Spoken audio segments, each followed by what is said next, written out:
Welcome to another episode of Cinnamon Chat with Nedra. Today I'm going to be interviewing Mr. Indika D'Souza, the Vice President of Huawei Sri Lanka. Okay, Nithila, why are we here? Well, we are here so that I can ask you some questions. What exactly you would like to know about me? Well, I know that you are a giant in the tech industry, but let's go back to your childhood days, about your school time. Tell me about that. Okay, I think that's probably the most interesting time in my life, I can say. I'm from Kandy. I studied at Dharmaraja College, Kandy. So most of my school time was spent in the, I can say, playground. So I was heavily involved in the sports, starting from rugby, cricket, hockey, athletics, many. I think that helped me to do best in my life. So I was won colors. I was a school prefect, deputy vice captain, deputy house captain. So there are many such opportunities I had to build my career path, I can say. Okay, so that's about your school time and your career, right? Yes. Were you planning to join the tech industry when you were schooling? No, not really. So when I'm in school, probably late 80s and early 90s, I left school in 1992. That time tech industry was not not a big industry. It was not aware. We had a smaller IT lab with few computers. That doesn't mean there's a focus or a career path on it. So when I did my A-levels, I had an opportunity of joining as a trainee at Hemas Pharmaceuticals. So there was also, that is, I can say it's incidental, that there was no that I never had a focus. I want to get into this profession as such. So you joined the pharmaceutical industry as what, a pharmacist? No, actually I joined first as a trainee. So I did my A-levels in commerce stream. Generally people being hired to the pharmaceutical industry who has done the bio stream or the science stream. Then I had an opportunity of joining as a trainee. Then I had a long training. Possibly Hemas Pharmaceutical is one of the best companies in local industry, I can say, who they take raw talent and groom you. So that training was amazing. Even I really value that even today. And we were given such training, the young school leavers coming into the industry, and we were taught about the products, how you carry yourself, about soft skills, how you dress, even including all the areas of what we need to learn as when you're getting into the professional life. Was it challenging for you? In A-levels you were doing commerce, and was it difficult for you to move into a pharmaceutical company? Yes, it was anyway a challenge getting into pharmaceuticals, coming with the commerce background. There were, if you take a simple example, there were medical terms which I was not familiar at all.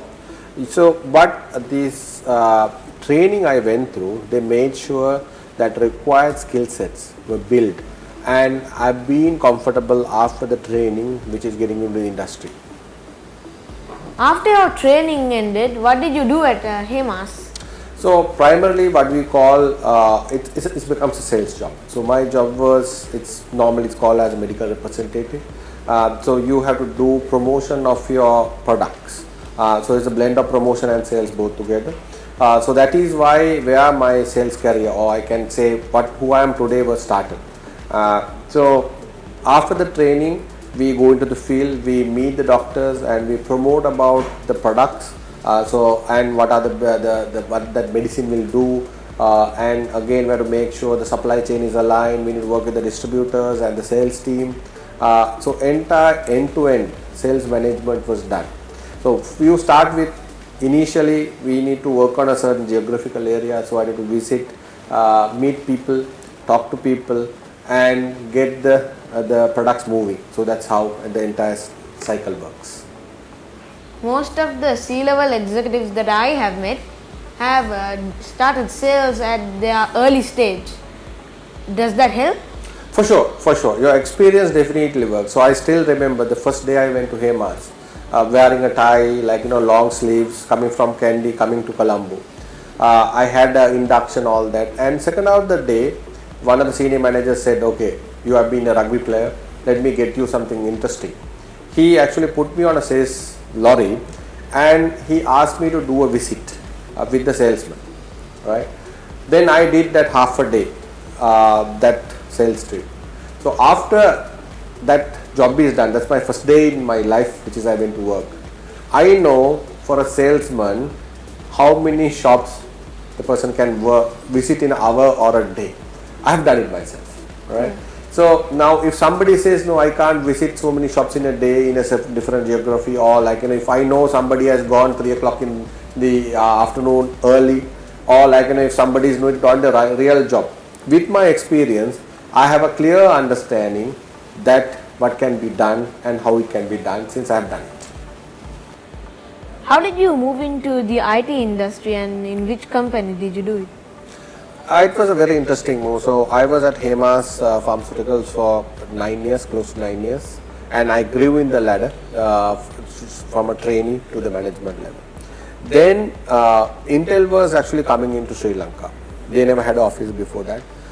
They were doing headhunting for people. So through a headhunting agency, they reached up to me. So I was also not aware about, because I'm in the pharmaceutical industry, I never had an IT background at all. I was surprised, okay, why Intel calling me? So I gave my CV, since I was also kind of looking at for a change or like, growing into the higher ladder. I went for the first interview. There was so much of IT people in the interview. I felt this is not the place for me. Then I get a call for the second interview. I go for the second interview. Even more qualified people were there. They were talking a lot of IT jargon. I never understood many of those. Then I was shortlisted for the final 3. Even I was very surprised when I was shortlisted for the final 3. Then I went for the final interview. And the gentlemen actually from Singapore and India, they were here from Intel, they were interviewing me in a boardroom in a hotel. So one of the gentlemen actually got up and explained to me that how the sales process works at Intel. Since he explained to me, I never knew how the this sales process works.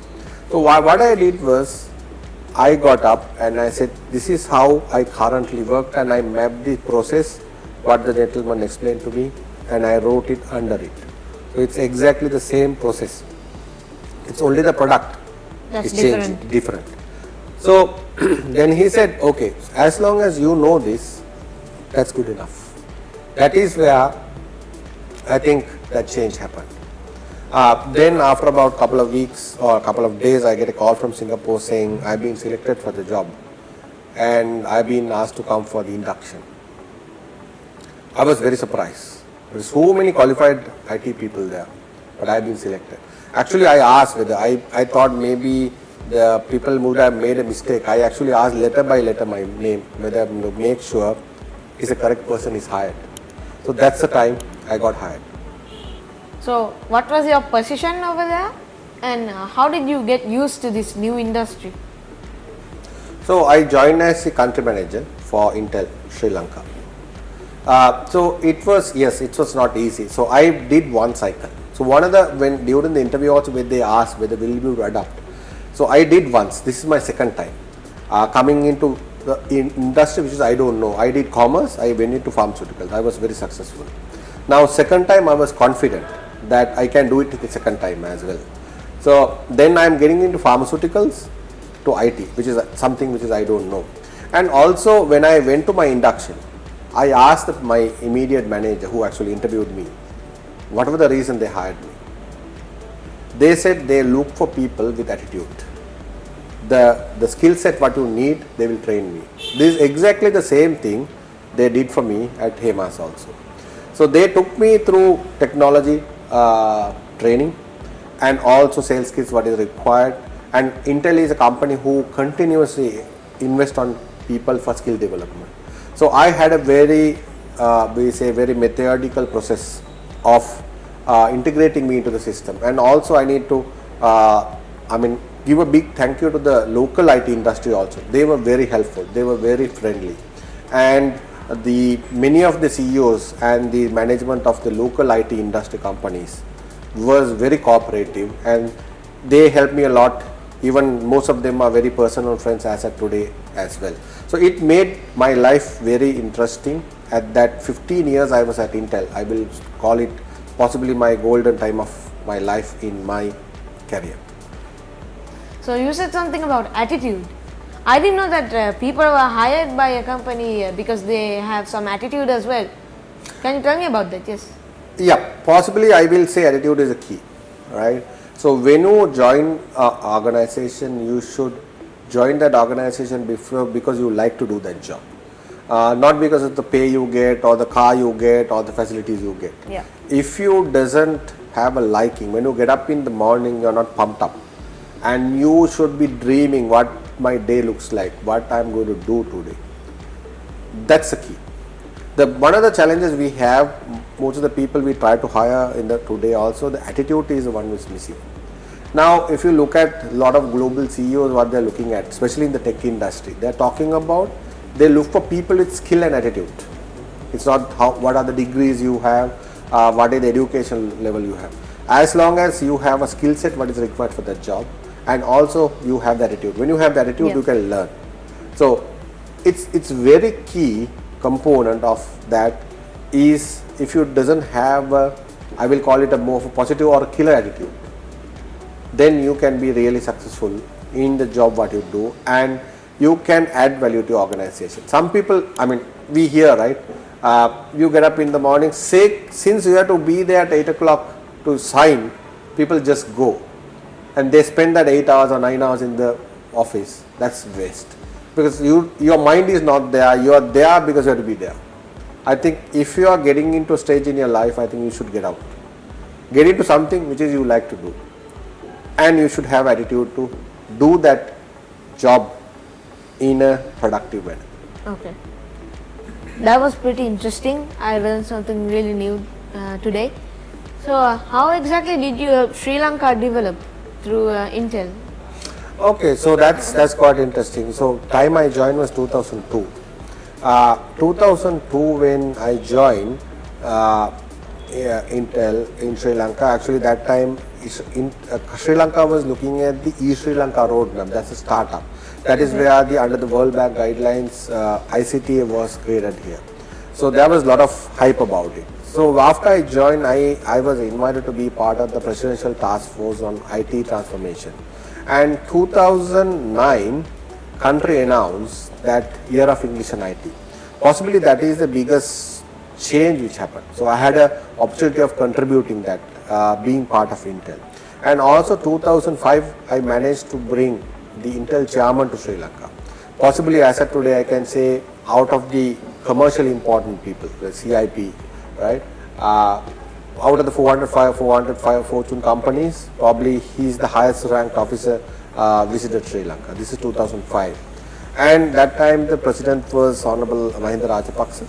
He just came to office, and with that discussions we had with Intel and also many other industry involvement, and lot of debates happened. And that year, government of Sri Lanka decided to take off 15% value-add tax, what you call the VAT, to zero for IT products. All this time there was 15% VAT. That means people have to pay additional tax. So government took this decision that to infuse or take the technology into rural areas. That time devices or the laptops or desktop what is required was little costier. So they bought that 15% VAT to zero, and that created a huge viral among which is technology going into the rural Sri Lanka. And also they made another decision that people who are getting into IT BPO sector, because IT BPO sector works in odd times, starting from maybe because US time you have to work in the night, UK time you have to work for like 3 o'clock onwards. So what they did was they gave what you call the pay tax. You have to pay your salary, you have to pay a certain amount of tax to the government, right? That tax percentage is reduced to attract people to come in odd hours and work for IT BPO sector. Those two decisions actually made a huge difference in the country of IT adoption, what you can see today. I have to thank you a lot for those initiatives. I have a very important question for you. What do you do at Huawei? Now you are at Huawei. What is your role over there? Yep. So actually, after Intel, I joined government. I was at ICT as a senior consultant for 3 years. That is where I had an opportunity of adding more value to the country development of ICT. Then again, I thought I'll come back to the private sector again because my DNA is all about sales. So I'm a salesman, right? So now at Huawei, I joined as a vice president for enterprise business. So again, Huawei enterprise business is about IT. We sell data centers to servers to cloud, many of those. Again, here we are looking at how we take technology downstream, how society can get transformed using technology. It can be education sector, it can be health sector, or it can be adoption for the government, or it is how it can be go technology to the society. So this is my job is all about. I mean, it's a sales job, but the usage of technology need to get increased. That is where end of the day, we'll get sales, but we need to make sure that technology adoption downstream. It can be a farmer, it can be a teacher, it can be a carpenter in the village. How technology can use to better their lives. Okay. This is exactly what we are driving because we sell technology can change their lives. My last two questions for you. First one, what is your advice to the parents? Because I know you're a parent. Yeah, it's very interesting. Now, say with the COVID situation, kids are getting into a different dimension. They learn from home, all right, and technology being used. The key is you should allow children to use technology, but again with controls. So in every device what you use today, you have something called a parenting control. Simply what you do, you create an email with your child's age, and you put and password or login ID, you give it like that. It gives the content is automatically filtered what can be seen in the device. With the kids age grows, it grows, right? Now here the challenge will be parents are worried that when technology is given without control, kids will misuse it. Obviously kids try new things, right? So now you need to educate the kids to use the technology for right purpose, what you can do with it. Yeah, a lot of parents think like that when there's no control over it, the kids will start using it or more often than they usually do. Yeah, and also now even anything you overdo it, it's not good, right? Here with technology is also same. You have to make sure that allow them to use it for the right purpose. You need a little bit of a coaching to be done on technology. The second thing is you need to look at say our system of education. It's very focused on getting through the exams. You are not worried about the skills what you get. Yeah. As long as you get through your starting from the grades 5 scholarship, O level, A level. Yeah. Maybe you cram it, you just get through the exam. But when you look at it, most of the kids coming out of the K-12 or general education and the graduates, it's very difficult to absorb them to the workforce. The challenge is they are not exposed to other things. So it's very important. We need to inculcate social skills, think innovatively, do things, right? Different modes. Parents need to give that guidance to your children rather than only focusing on getting through that exams. You need to explore a lot of other things. So that's, in my opinion, as a parent as well, I think this is very much common knowledge right now. We should allow kids to do a lot of experimenting and things like that, which is, they start thinking differently and we'll be able to have a better generation coming up for our nation. My final question to you, what is the advice for the younger generation, my generation?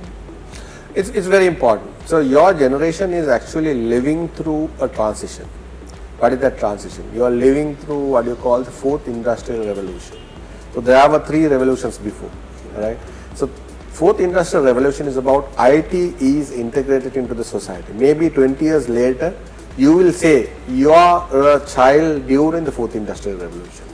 If you are not embracing the changes what is happening, you will become obsolete.